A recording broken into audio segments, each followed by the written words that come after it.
Welcome back. In this demonstration, we're going to paint the background watercolor washes for our underwater ocean book. At the end, your water will look something like this. You can see how I've used blue and a little bit of green and a little bit of violet in my water to make it kind of look like the ocean has different levels of water there. So what we're going to do is, to get started, you should have a regular watercolor wash brush. You should have your paper towel, watercolor set with red, orange, yellow, green, blue, and violet, a little bitty individual water cup, and then one water cup that's full of clean water and one empty cup for dumping your dirty water into. If you have an empty watercolor in your set, it would look something like that. Notice there's no color in it, whereas this one still has a little bit of orange left in. All you have to do is get that wet, and that will definitely work. So make sure that you don't come to me and tell me it's empty unless your watercolor looks like that and there's totally not one little bit of color left in it. Okay, so to get started, what you're going to do is you're going to get your watercolor wash brush wet gently in the water, and then you're going to start with blue. You're just going to take a little bit of blue and you're going to wash it into the background of your picture. Try to do the best you can painting around your fish, but if you have to and you go over your fish, it's okay, because we used water or oil pastels, and the oil pastel should push away the watercolor and not let it get onto your fish. Now right here you're going to see the kind of magic of that white. Like I said, there are those little bubbles. You can kind of see them show up as we go through, and likewise with our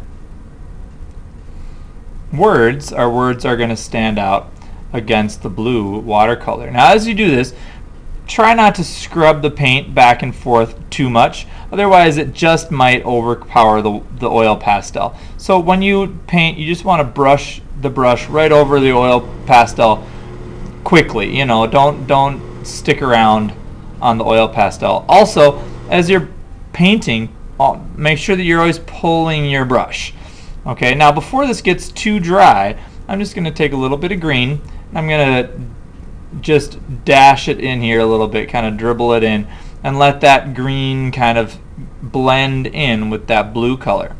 Alright, and then I'm going to take a little teeny bit of purple and I'm going to just dribble it in underneath here and kind of let that run in to the blue too. So you can see how those work together. Even if I take my paper and lift it up a little bit and let those kind of swirl together, it'll make it look a little more interesting. So at this point, what I'd like you to do is work independently, and you're just going to fill in your ocean underwater picture using watercolor washes of blue mostly, and then adding violet at the bottom of your picture and green up at the top, and that's going to make your watercolor picture look more convincingly like a deep ocean. Okay, and you guys are studying the ocean, and we want to be consistent with what we know about how water controls the light that's coming through. It gets darker as it goes down deeper, and it's lighter up at the top. So there's that side. I'm just going to move this right over here.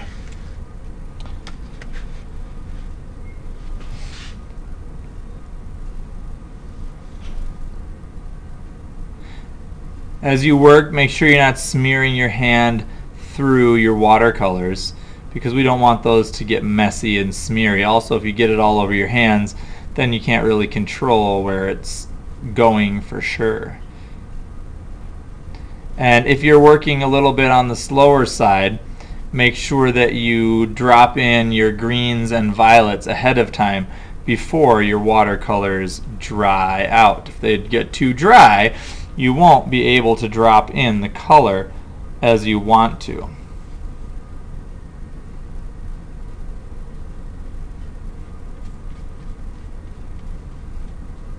Okay, I'm going to drop in my green now up at the top.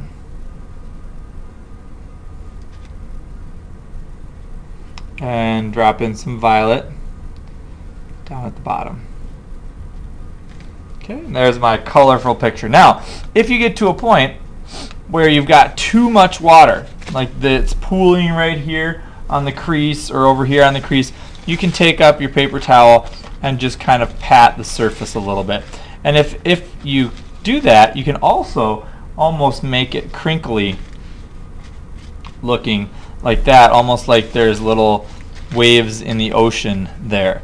But every time you crinkle your paper up, you have to change the direction. See how there's watercolor on there?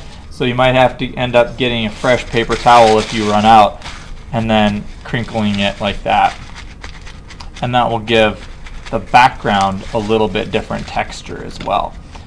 Okay, so once you get that finished, we'll put it in the drying rack. And that concludes how to make the watercolor washes for the background of your ocean book.